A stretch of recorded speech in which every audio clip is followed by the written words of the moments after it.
On paper, bugging out sounds cool. Oversimplified, it means you leave your home with a bag of equipment, go into the woods to trap fish, hunt, and forage for an indefinite amount of time.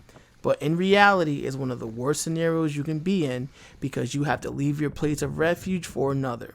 Maybe in a video game or movie where you could turn it off after you're done with it, it's cool. But in reality, it's not going to work like that. To all those who just got into prepping for a disaster or unforeseen calamity, let me go over with you why you need a bug out bag and how to put one together that effectively works for you. In a nutshell, bugging out means you leave your house with equipment you put together that can get you from point A to point B. But on the internet, especially YouTube, you find most people designing a bug out bag to go hide in the woods until said disaster is over, and that is a recipe for failure. Rule number 1, a bug out bag is not a camping bag. Many people online will show you how to put together a bag to go camping, cute, with temporary shelters, sleeping bags, life straws, and ways to make fire, guns, ammo, and possibly a way to hold water, hopefully. My issue with this is, if you're bugging out, it shouldn't be to go camping in the woods. Most people already cannot hunt, fish, or trap, and you cannot be expected to perform in this manner when you're in the woods. If you're not already doing these things, this is not a scenario you'll figure out quick enough to learn on the job. You're dead. Rule number 2, bug out bags should be light enough to get you to point B. Many people design their bug out bags with 100 pounds of gear, and in most cases they are too heavy to be carried to a specific location.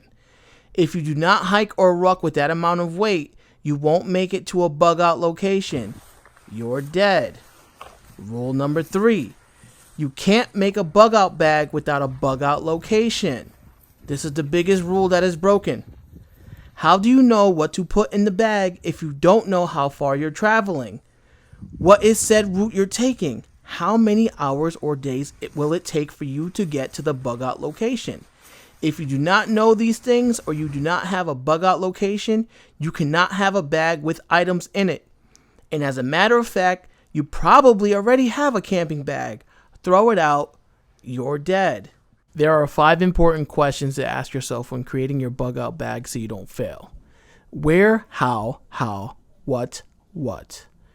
If you can't answer these 5 questions you see on the screen, you will not be able to bug out effectively. The location is the most important part of bugging out. Do you know where you're going? Have you done an area study? Do you know the natural resources of the area, neighbors, the culture? All important features of the bug out location. Another thing to consider is how you're getting there.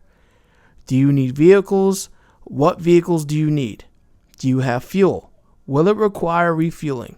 Do you have that capability? Do you need spider points? Do you have them? Do you even know what a spider point is? What is the condition of your convoy? Do you have communication on board the vehicles? Lastly, how many people will be bugging out with you? Do you have a family? Small children? Elderly?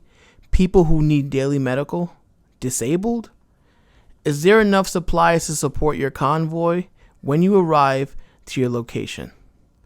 If you can answer these questions, you have effectively planned your bug out and you can now focus on the next step, the actual bug out bag.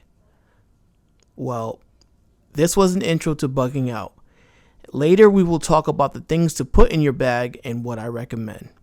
Until next time, if you like what you hear here, please subscribe.